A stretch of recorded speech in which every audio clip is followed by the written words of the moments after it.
السلام علیکم ورحمۃ اللہ وبرکاتہ۔ آج آپ سب کو ایک ایسی تفسیر سے متعارف کروانے جا رہی ہوں جو نہ صرف قرآن مجید کا ترجمہ ہے بلکہ اس کی روح کو سمجھنے کا ایک منفرد اور علم و تدبر سے لبریز ذریعہ بھی۔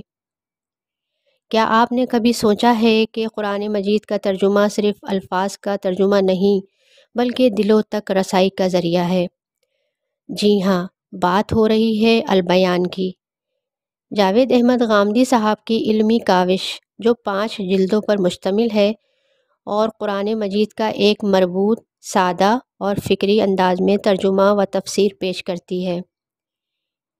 غامدی صاحب نے اس ترجمے میں کوشش کی ہے کہ قرآن کا مدعا نظم کلام کی رعایت سے اردو زبان میں منتقل کیا جائے۔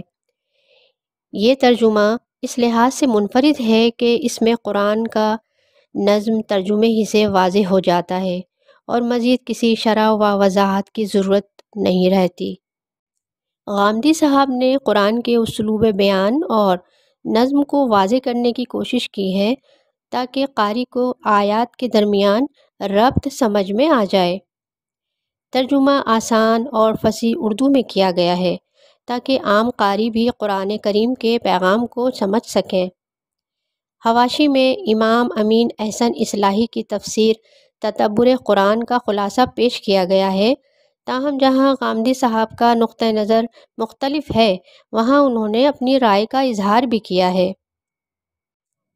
وہ نوجوان جو قرآن سے براہ راست تعلق چاہتے ہیں، وہ طلباء و طالبات جو تدبر اور جدید انداز میں قرآن کو سمجھنا چاہتے ہیں، وہ ہر فرد جو ایک مربوط، منظم اور عقلی تفسیر کی تلاش میں ہے، ان سب کے لیے یہ ایک شاندار کتاب ہے۔ البیان صرف ایک کتاب نہیں بلکہ ایک فکری سفر ہے، قرآن کریم کو اس کے نظم، زبان اور پیغام کے ساتھ سمجھنے کا راستہ۔ البیان ایک منفرد اور علمی کاوش ہے جو قرآن مجید کے پیغام کو سادہ اور مربوط انداز میں پیش کرتی ہے۔ یہ تفسیر ان افراد کے لیے مفید ہے جو قرآن کو گہرائی سے سمجھنا چاہتے ہیں۔ اگر آپ قرآن کریم کو واقعی سمجھنا چاہتے ہیں تو البیان ضرور پڑھیے،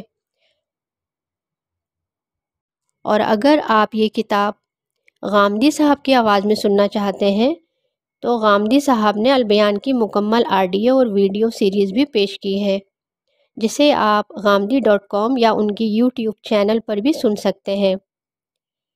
ویڈیو پسند آئے تو ضرور لائک کیجئے۔ اگر چینل سبسکرائب نہیں کیا ہے ابھی تک تو پلیز سبسکرائب کر دیجئے اور دوستوں کے ساتھ شیئر کیجئے تاکہ قرآن کریم کا یہ نور ہر دل تک پہنچ سکے۔